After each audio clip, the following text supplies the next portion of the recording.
Hello दोस्तों, स्वागत है आपका अपने ही यूट्यूब चैनल किस्से कहानियों की ऑडियो लाइब्रेरी पर। अभी हम सुन रहे हैं मुंशी प्रेमचंद्र द्वारा रचित उपन्यास प्रेमाश्रम का भाग 37। तो चलिए सुनते हैं आज का भाग। बाबू ज्ञान शंकर गोरखपुर आए, लेकिन इस तरह जैसे लड़की ससुराल आती है।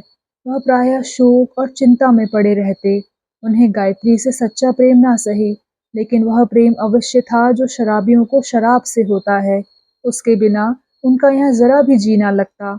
सारे दिन अपने कमरे में पड़े कुछ न कुछ सोचते या पढ़ते रहते थे।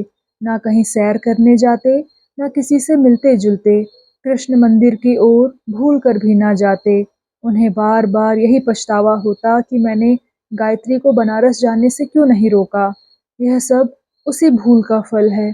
श्रद्धा, प्रेम शंकर और बड़ी बहू ने यह सारा विष बोया है। उन्होंने गायत्री के कान भरे, मेरी ओर से मन मैला किया।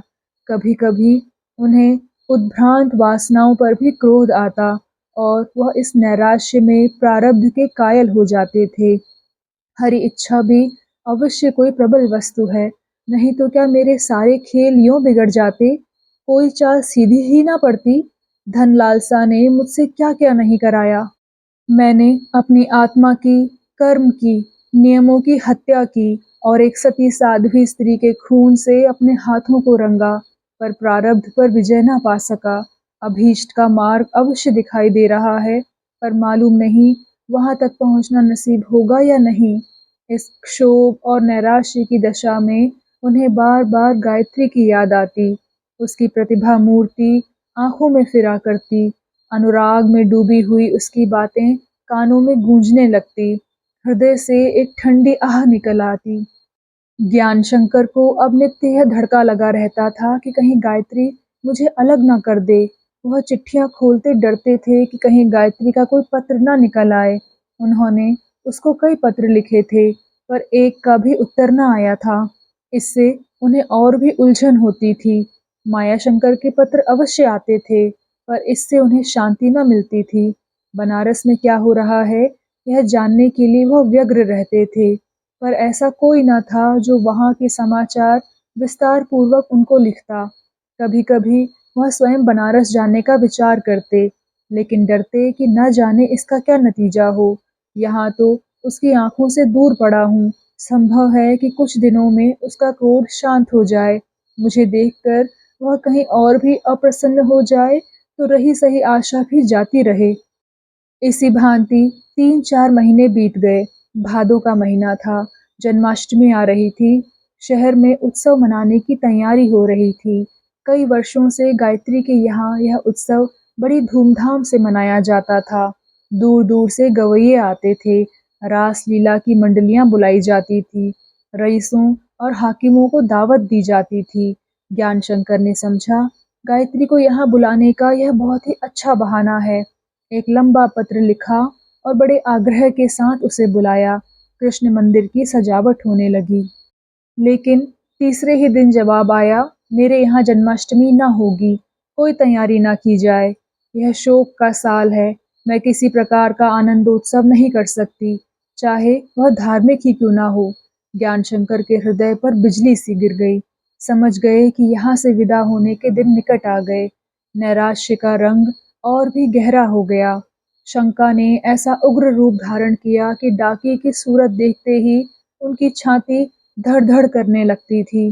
किसी बग्घी या मोटर की आवाज सुनकर सिर में चक्कर आ जाता था, कहीं गायत्री ना हो। रात और दिन में बनारस से 4 गाड़ियां आती थी। यह ज्ञान शंकर के लिए कठिन परीक्षा की घड़ियां थी। गाड़ियों के आने के समय उनकी नींद आप ही आप खुल जाती थी। 4 दिन तक उनकी यह हालत रही। 5वें दिन की डाक से गायत्री की रजिस्ट्री चिट्ठी आई। शिरनामा देखते ही ज्ञान शंकर के पांव तले से जमीन सरक गई। निश्चय हो गया कि यह मुझे हटाने का परवाना है, नहीं तो रजिस्ट्री चिट्ठी भेजने की क्या जरूरत थी। कांपते हुए हाथों से पत्र खोला। लिखा था, मैं आज बद्रीनाथ जा रही हूँ। आप सावधानी से रियासत का प्रबंध करते रहिएगा। मुझे आपके ऊपर पूरा भरोसा है। इसी भरोसे ने मुझे यह यात्रा करने पर उत्साहित किया है। इसके बाद वह आदेश था जिसका ऊपर जिक्र किया जा चुका है। ज्ञानशंकर का चित्त कुछ शांत हुआ, लिफाफा रख दिया और सोचने लगे। बात वही हुई जो वह चाहते थे। गायत्री सब कुछ उनके सिर छोड़कर चली गई। यात्रा कठिन है, रास्ता दुर्गम है, पानी खराब है। इन विचारों ने उन्हें जरा देर के लिए चिंता में डाल दिया। कौन जानता है कि क्या हो। वह इतने व्याकुल हुए कि एक बार जी में आया, क्यों ना मैं भी बद्रीनाथ चलूं। रास्ते में भेंट हो जाएगी, वहां तो उसके कोई कान भरने वाला भी ना होगा। संभव है मैं अपना खोया हुआ विश्वास फिर जमा लूं, प्रेम के बुझे हुए दीपक को फिर जला दूं, इस संदिग्ध दशा का अंत हो जाए। गायत्री के बिना अब उन्हें सब कुछ सूना मालूम होता था। यह विपुल संपत्ति अगर सुख सरिता थी, तो गायत्री उसकी नौका थी। नौका के बिना जल विहार का आनंद कहाँ। पर थोड़ी देर में उनका यह आवेग शांत हो गया। सोचा, अभी वह मुझसे भरी बैठी है, मुझे देखते ही जल जाएगी। मेरी ओर से उसका चित्त कितना कठोर हो गया है, माया को मुझसे छीने लेती है। अपने विचार में उसने मुझे कड़े से कड़ा दंड दिया है। ऐसी दशा में मेरे लिए सबसे सुलभ यही है कि अपनी स्वामी भक्ति से, सुप्रबंध से, प्रजाहित से उसे प्रसन्न करूं। प्रेम शंकर ने अच्छा निशाना मारा। बगला भगत है, बैठे बैठे 2,000 रुपए मासिक की जागीर बना ली। बेचारा माया कहीं का ना रहा। प्रेम शंकर उसे कुशल कृषक बना देंगे, लेकिन चतुर इलाकेदार नहीं बना सकते। उन्हें खबर ही नहीं कि रईसों की शिक्षा कैसी होनी चाहिए। खैर, जो कुछ हो, मेरी स्थिति उतनी शोचनीय नहीं है जितना मैं समझता था। ज्ञानशंकर ने अभी तक दूसरी चिट्ठियां न खोली थी। अपने चित्त को यो समझाकर उन्होंने दूसरा लिफाफा उठाया तो राय साहब का पत्र था। उनके विषय में ज्ञानशंकर को केवल इतना ही मालूम था कि विद्या के देहांत के बाद वह अपनी दवा कराने के लिए मंसूरी चले गए हैं। पत्र खोलकर पढ़ने लगे। बाबू ज्ञानशंकर, आशीर्वाद। 2-1 महीने पहले मेरे मुंह से तुम्हारे प्रति आशीर्वाद का शब्द ना निकलता, किंतु अब मेरे मन की वह दशा नहीं है। ऋषियों का वचन है कि बुराई से भलाई पैदा होती है। मेरे हक में यह वचन अक्षरशः चरितार्थ हुआ।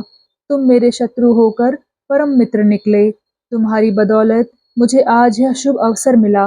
मैं अपनी दवा कराने के लिए मंसूरी आया, लेकिन यहाँ मुझे वह वस्तु मिल गई जिस पर मैं ऐसे सैकड़ों जीवन न्यौछावर कर सकता हूँ। मैं भोग विलास का भक्त था। मेरी समस्त प्रवृत्तियां जीवन का सुख भोगने में लिप्त थी। लोक परलोक की चिंताओं को मैं अपने पास न आने देता था। यहाँ मुझे एक दिव्य आत्मा के सत्संग का सौभाग्य प्राप्त हो गया, और अब मुझे यह ज्ञात हो रहा है कि मेरा सारा जीवन नष्ट हो गया। मैंने योग का अभ्यास किया, शिव और शक्ति की आराधना की, अपनी आकर्षण शक्ति को बढ़ाया, यहाँ तक कि मेरी आत्मा विद्युत का भंडार हो गई। पर इन सारी क्रियाओं का उद्देश्य केवल वासनाओं की तृप्ति था। कभी कभी भोग के आनंद में मग्न होकर मैं समझता था यही आध्यात्मिक शांति है, पर अब ज्ञात हो रहा है कि मैं भ्रम जाल में फंसा हुआ था। उसी अज्ञान की दशा में अपने को आत्मज्ञानी समझता हुआ मैं संसार से प्रस्थान कर जाता। लेकिन तुमने वैद्य की तलाश में मुझे घर से बाहर निकाला, और दैव योग से शारीरिक रोगों के वैद्य की जगह मुझे आत्मिक रोगों का वैद्य मिल गया। मेरे हृदय से तुम्हारे कल्याण की प्रार्थना निकलती है, लेकिन याद रखो, मेरी शुभकामनाओं से तुम्हारा जितना हित होगा, उससे कहीं ज्यादा अहित गायत्री की ठंडी सांसों से होगा। विद्या के आत्मघात ने उसे सचेत कर दिया है। ऐसी दशा में अन्य स्त्रियां प्रसन्न होती, लेकिन गायत्री की आत्मा संपूर्णतः निर्जीव नहीं हुई है। उसने तुम्हारे मंत्र को विफल कर दिया। तुम्हारा अंतःकरण अब गायत्री के लिए खुला हुआ पृष्ठ है। तुम उसकी शापाग्नि से किसी तरह बच नहीं सकते। तुम्हें जल्द अपनी तृष्णाओं को साथ लिए ही संसार से जाना पड़ेगा। अतएव मुनासिब है कि तुम अपने जीवन के गिने गिनाए दिन आत्मशुद्धि में व्यतीत करो। तुम्हारे कल्याण का यही मार्ग है। मैं अपनी कुछ जायदाद माया शंकर को देता हूँ। वह होनहार बालक है और कुल को उज्जवल करेगा। उसके वयस्कत्व तक तुम रियासत का प्रबंध करते रहो। मुझे अब उससे कोई प्रयोजन नहीं है। यह पत्र पढ़कर ज्ञानशंकर के मन में हर्ष की जगह एक अव्यक्त शंका उत्पन्न हुई। वह भविष्यवाणी के कायल न थे, लेकिन ऐसे पुरुष के मुंह से अनिष्ट की बातें सुनकर, जिसके त्याग ने उसके आत्मज्ञानी होने में कोई संदेह न रखा हो, उनका हृदय कातर हो गया। इस समय उनके जीवन की चिर संचित अभिलाषा पूरी हुई थी। उन्हें स्वप्न में भी यह आशा न थी कि मैं इतनी जल्द राय साहब की विपुल संपत्ति का स्वामी हो जाऊंगा। नहीं, वह उसकी ओर से निराश हो चुके थे। उन्हें विश्वास हो गया था कि राय साहब उसे ट्रस्ट के हवाले कर जाएंगे। यह सब शंकाएं मिथ्या निकली, लेकिन इस पर भी इस पत्र से उन्हें वही दुश्शंका हुई जो किसी स्त्री को अपनी दाईं आंख फड़कने से होती है। उनकी दशा इस समय उस मनुष्य की सी थी जिसे डाकुओं की कैद में मिठाइयाँ खाने को मिले। सूखे ठूंठ का कुसुमित होना किसे आशंकित नहीं कर देगा। वह 1 घंटे तक चिंता में डूबे रहे। इसके बाद वह कृष्ण मंदिर में गए और बड़े उत्साह से जन्माष्टमी के उत्सव की तैयारियां करने लगे। ज्ञानशंकर के जीवनाभिनय में अब से एक नए दृश्य का सूत्रपात हुआ, पहले से कहीं ज्यादा शुभ्र, मंजू और सुखद। अभी 10 मिनट पहले उनकी आशा नौका मझधार में पड़ी चक्कर खा रही थी, पर देखते देखते लहरें शांत हो गई, वायु अनुकूल हो गई और नौका तट पर आ पहुंची, जहां दृष्टि की परम सीमा के निधियों का भव्य विस्तृत उपवन लहरा रहा था। बाबू ज्वाला सिंह को बनारस से आए आज दूसरा दिन था। वहीं दूसरी तरफ बाबू ज्वाला सिंह को बनारस से आए आज दूसरा दिन था। कल तो वह थकावट के मारे दिन भर पड़े रहे, पर प्रातःकाल ही उन्होंने लखनपुर वालों की अपील का प्रश्न छेड़ दिया। प्रेमशंकर ने कहा, मैं तो आपकी ही बाट जोह रहा था। पहले मुझे प्रत्येक काम में अपने ऊपर विश्वास होता था, पर आप सा सहायक पाकर मुझे पग पग पर आपके सहारे की इच्छा होती है। अपने ऊपर से विश्वास ही उठ गया। आपके विचार में अपील करने के लिए कितने रुपए चाहिए? ज्वाला सिंह बोले, ज्यादा नहीं तो 4-5 हजार तो अवश्य ही लग जाएंगे। प्रेमशंकर बोले, और मेरे पास 4-500 भी नहीं है। ज्वाला सिंह ने कहा, इसकी चिंता नहीं, आपके नाम पर 10-20 हजार मिल सकते हैं। प्रेमशंकर ने कहा, मैं ऐसा कौन सा जाति का नेता हूँ जिस पर लोगों की इतनी श्रद्धा होगी? ज्वाला सिंह ने कहा, जनता आपको आपसे अधिक समझती है। मैं आज ही चंदा वसूल करना शुरू कर दूंगा। प्रेमशंकर ने कहा, मुझे आशा नहीं कि आपको इसमें सफलता होगी। संभव है 200-400 रुपए मिल जाएं, लेकिन लोग यही समझेंगे कि उन्होंने भी कमाने का यह ढंग निकाला। चंदे के साथ ही लोगों को संदेह होने लगता है। आप तो देखते ही हैं, चंदों ने हमारे कितने ही श्रद्धेय नेताओं को बदनाम कर दिया।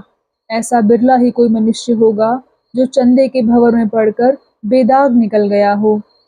मेरे पास श्रद्धा के कुछ गहने अभी बचे हुए हैं। अगर वह सब बेच दिया जाए तो शायद 1000 रुपए मिल जाएं। इतने में शीलमणि इन लोगों के लिए नाश्ता लाई। यह बात उसके कानों में पड़ी। बोली, कभी उनकी सुधि भी लेते हैं या गहनों पर हाथ साफ करना ही जानते हैं? अगर ऐसी ही जरूरत है तो मेरे गहने ले जाइए। ज्वाला सिंह ने कहा, क्यों ना हो, आप ऐसे ही दानी तो हैं। एक एक गहने के लिए तो आप महीनों रूठती हैं। उन्हें लेकर कौन अपनी जान गाढ़े में डाले? शीलमणि बोली, जिस आग से आदमी हाथ सेंकता है, काम बढ़ने पर क्या उससे अपने चने नहीं भून लेता? स्त्रियां गहने पर प्राण देती हैं, लेकिन अवसर पड़ने पर उतार भी फेंकती हैं। मायाशंकर एक तरफ अपनी किताब खोले बैठा हुआ था, पर उसका ध्यान इन्हीं बातों की ओर था। एक कल्पना बार बार उसके मन में उठ रही थी, पर संकोचवश उसे प्रकट न कर सकता था। कई बार इरादा किया कि कहूँ, पर प्रेमशंकर की ओर देखते ही जैसे कोई मुंह बंद कर देता था। आंखें नीची हो जाती थी। शीलमणि की बात सुनकर वह अधीर हो गया। ज्वाला सिंह की तरफ कातर नेत्रों से देखता हुआ बोला, आज्ञा हो तो मैं भी कुछ कहूँ? ज्वाला सिंह ने कहा, हाँ हाँ, शौक से कहो।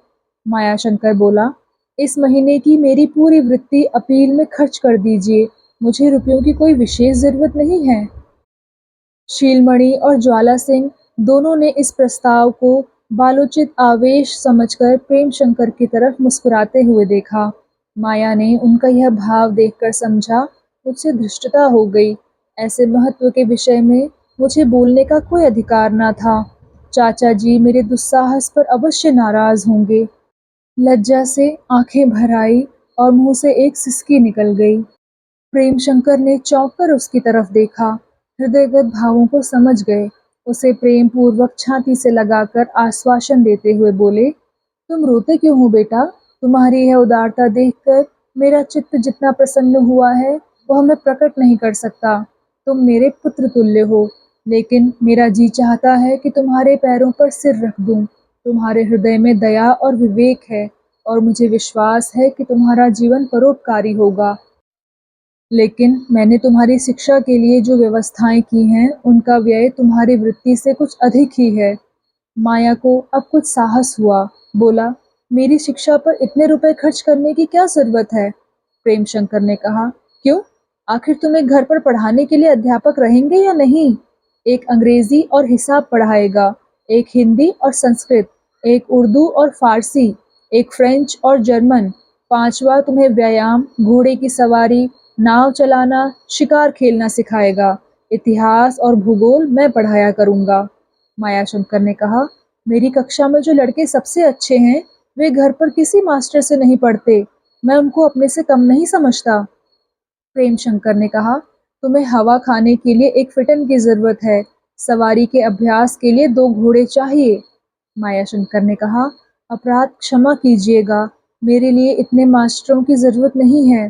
फिटन, मोटर, पोलो को भी मैं व्यर्थ समझता हूँ। हाँ, एक घोड़ा गोरखपुर से मंगवा दीजिए तो सवारी किया करूँ। नाव चलाने के लिए मैं मल्लाहों की नाव पर जा बैठूंगा। उनके साथ पतवार घुमाने और डांड चलाने में जो आनंद मिलेगा वह अकेले अध्यापक के साथ बैठने में नहीं आ सकता।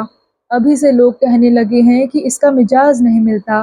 पद्मू कई बार ताने दे चुके हैं। मुझे नक्कू रईसों की भांति अपनी हंसी कराने की इच्छा नहीं है। लोग यही कहेंगे कि अभी कल तक तो एक मास्टर भी ना था, आज दूसरों की संपत्ति पाकर इतना घमंड हो गया है।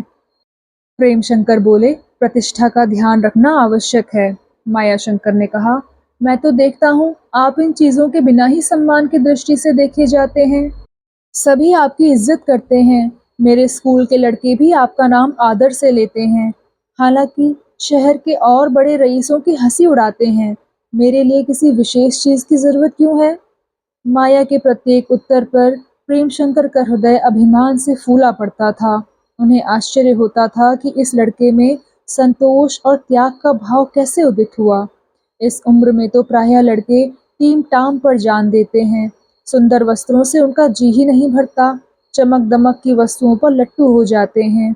यह पूर्व संस्कार है और कुछ नहीं। निरुत्तर होकर बोले, रानी गायत्री की यही इच्छा थी, नहीं तो इतने रुपए क्यों खर्च करती? मायाशंकर ने कहा, यदि उनकी यह इच्छा होती तो क्या वह मुझे तालुकेदारों के स्कूलों में नहीं भेज देती? मुझे आपकी सेवा में रखने से उनका उद्देश्य यही होगा कि मैं आपके ही पद चिन्हों पर चलूं। प्रेमशंकर ने पूछा, तो यह रुपए खर्च कैसे होंगे? मायाशंकर ने कहा, इसका फैसला रानी अम्मा ने आप पर ही छोड़ दिया है। मुझे आप उसी तरह रखिए जैसे आप अपने लड़के को रखते। मुझे ऐसी शिक्षा ना दीजिए और ऐसे व्यसनों में ना डालिए कि मैं अपनी दीन प्रजा के दुख दर्द में शरीक ना हो सकूं। आपके विचार में मेरी शिक्षा की यही सबसे उत्तम विधि है क्या? प्रेमशंकर बोले, नहीं, मेरा विचार तो ऐसा नहीं, लेकिन दुनिया को दिखाने के लिए ऐसा ही करना पड़ेगा, नहीं तो लोग यही कहेंगे कि मैं तुम्हारी वृत्ति का दुरुपयोग कर रहा हूँ। मायाशंकर बोला, तो आप मुझे इस ढंग पर शिक्षा देना चाहते हैं जिसे आप स्वयं उपयोगी नहीं समझते।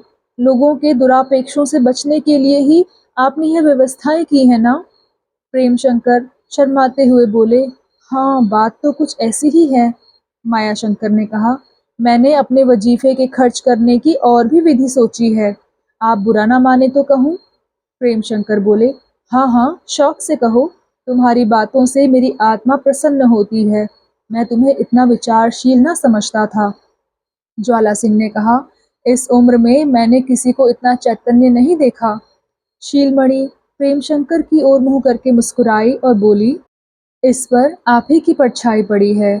मायाशंकर ने कहा, मैं चाहता हूँ कि मेरा वजीफा गरीब लड़कों की सहायता में खर्च किया जाए।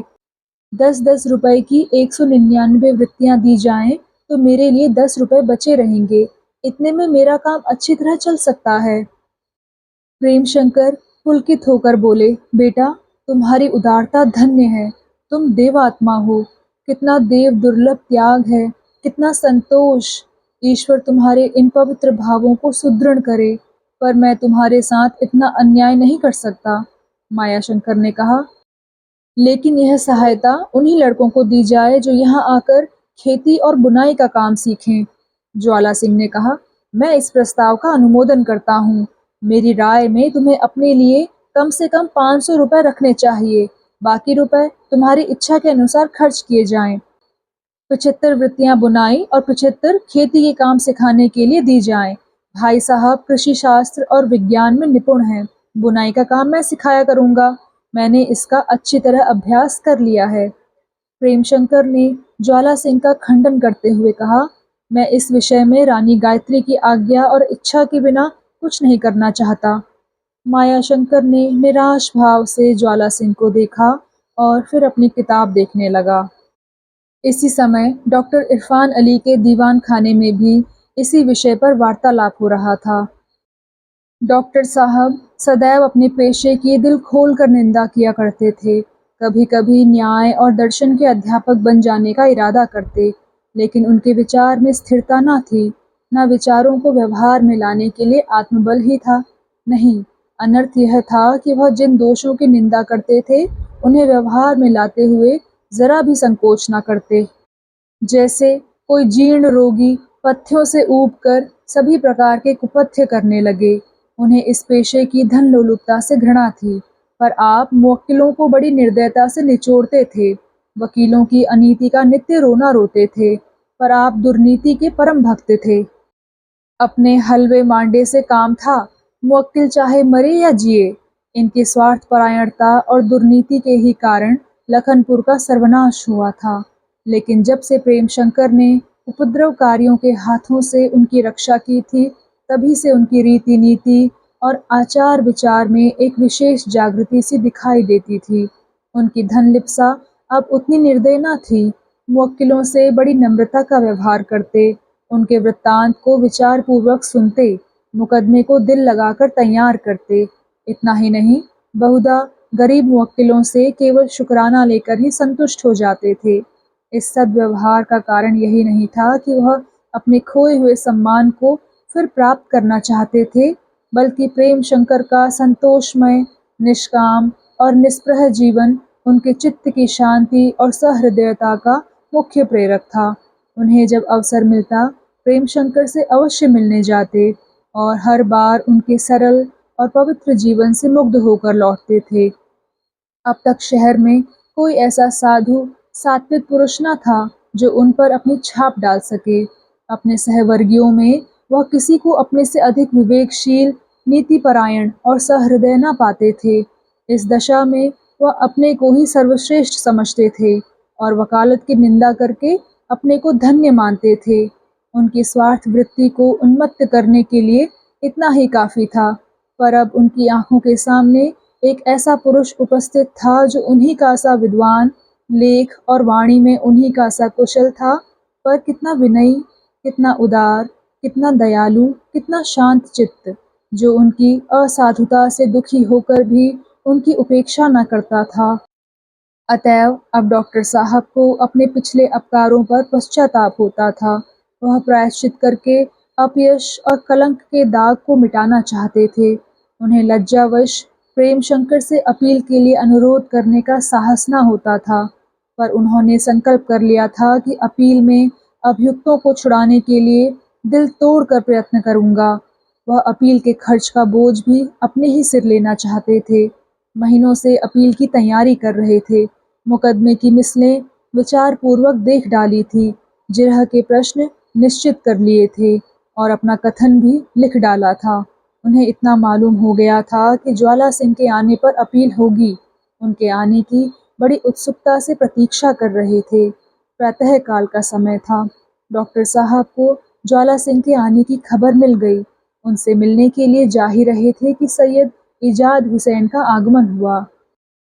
उनकी सौम्य मूर्ति पर काला चोगा बहुत खिलता था। सलाम बंदगी के बाद सैयद साहब ने इरफान अली की ओर संदेह की दृष्टि से देखकर कहा, आपने देखा, इन दोनों भाइयों ने रानी गायत्री को कैसा शीशे में उतार लिया। एक साहब ने रियासत हाथ में कर ली और दूसरे साहब 2000 रुपए के मौरूसी वसीकेदार बन गए। लौंडे की तालीम में ज्यादा से ज्यादा 400-500 खर्च हो जाएंगे और क्या। दुनिया में कैसे कैसे बगुला भगत छिपे हुए हैं। इजाद हुसैन को बदगुमानी का मर्ज था। जब से उन्हें यह बात मालूम हुई थी, उनकी छाती पर सांप लौट रहा था, मानो उन्हीं की जेब से रुपए निकाले जाते हैं। यह कितना अनर्थ था कि प्रेम शंकर को तो 2000 रुपए महीने बिना हाथ पैर हिलाए घर बैठे मिल जाएं और उस गरीब को इतना छल प्रपंच करने पर भी रोटियों की चिंता लगी रहे। डॉक्टर महाशय ने व्यंग भाव से कहा, इस मौके पर आप चूक गए। अगर आप रानी साहिबा की खिदमत में डेपुटेशन लेकर जाते तो इत्तेहादी यतीम खाने के लिए 1000 का वसीका जरूर बंध जाता। इजाद हुसैन बोले, आप तो जनाब मजाक करते हैं। मैं ऐसा खुशनसीब नहीं हूँ, मगर दुनिया में कैसे कैसे लोग पड़े हुए हैं जो तर्क का नूरानी जाल फैलाकर सोने की चिड़िया फंसा लेते हैं। डॉक्टर साहब ने तिरस्कार की दृष्टि से देखकर कहा, लाला ज्ञान शंकर की निस्बत आप जो चाहें ख्याल करें, लेकिन बाबू प्रेम शंकर जैसे नेक नियत आदमी पर आपका शुबहा करना बिल्कुल बेजा है। और जब वह आपके मददगारों में हैं तो आपका उनसे बदगुमान होना सरासर बेइंसाफ़ी है। मैं उन्हें अरसे से जानता हूँ और दावे के साथ कह सकता हूँ कि ऐसा बेलौस आदमी इस शहर में क्या, इस मुल्क में मुश्किल से मिलेगा। वह अपने को मशहूर नहीं करते, लेकिन कौम की जो वह खिदमत कर रहे हैं, काश और लोग भी करते तो यह मुल्क रश्के फिरदौस हो जाता। जो आदमी 10 रुपए माहवार पर ज़िंदगी बसर करे, अपने मज़दूरों से मिसावत का बर्ताव करे, मजलूमा हिमायत करने में दिलो जान से तैयार रहे, अपने उसूलों पर अपनी जायदाद तक कुर्बान कर दे, उसकी निस्बत ऐसा शक करना शराफत के खिलाफ है। आप उनके मुलाजिमों को 100 रुपए माहवार पर भी रखना चाहें तो ना आएंगे।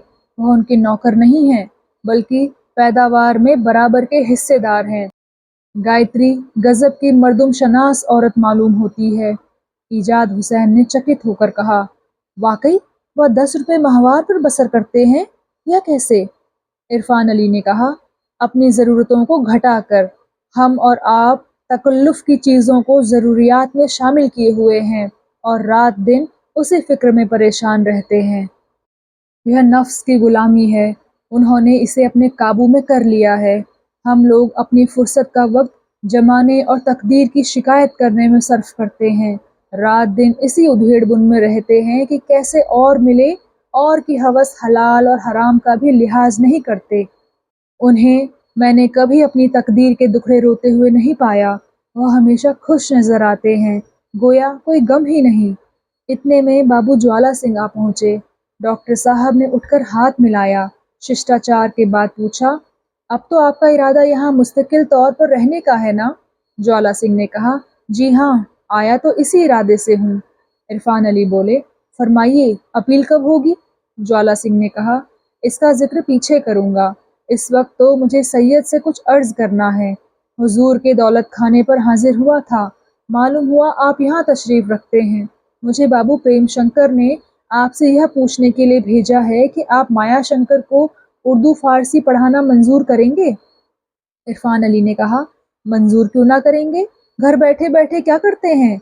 जलसे तो साल में 10-5 ही होते हैं और रोटियों की फिक्र 24 घंटे सिर पर रहती है। तनख्वाह की क्या तजवीज़ की है? ज्वाला सिंह ने कहा, अभी 100 रुपए माहवार मिलेंगे। इरफान अली ने कहा, बहुत माकूल है। क्यों मिर्ज़ा साहब, मंजूर है ना? ऐसा मौका फिर आपको ना मिलेगा। इजाद हुसैन ने कृतज्ञ भाव से कहा, दिलो जान से हाजिर हूँ। मेरी ज़बान में ताकत नहीं है कि इस एहसान का शुक्रिया अदा कर सकूँ। हैरत तो यह है कि मुझे उनसे एक ही बार नियाज़ हासिल हुआ और उन्हें मेरी परवरिश का इतना ख्याल है। ज्वाला सिंह ने कहा, वह आदमी नहीं फरिश्ते हैं। आपके यतीम खाने का कई बार जिक्र कर चुके हैं। शायद यतीमों के लिए कुछ वजीफ़े मुकर्रर करना चाहते हैं। इस वक्त वहाँ कितने यतीम हैं? उपकार ने ईजाद हुसैन के हृदय को पवित्र भावों से परिपूरित कर दिया था। अतिशयोक्ति से काम न ले सके। एक क्षण तक वह असमंजस में पड़े रहे, पर अंत में सद्भावों ने विजय पाई। बोले, जनाब, अगर आपने किसी दूसरे मौके पर यह सवाल किया होता तो मैं उसका कुछ और ही जवाब देता, पर आप लोगों की शराफत और हमदर्दी का मुझ जैसे दगाबाज आदमी पर भी असर पड़ ही गया।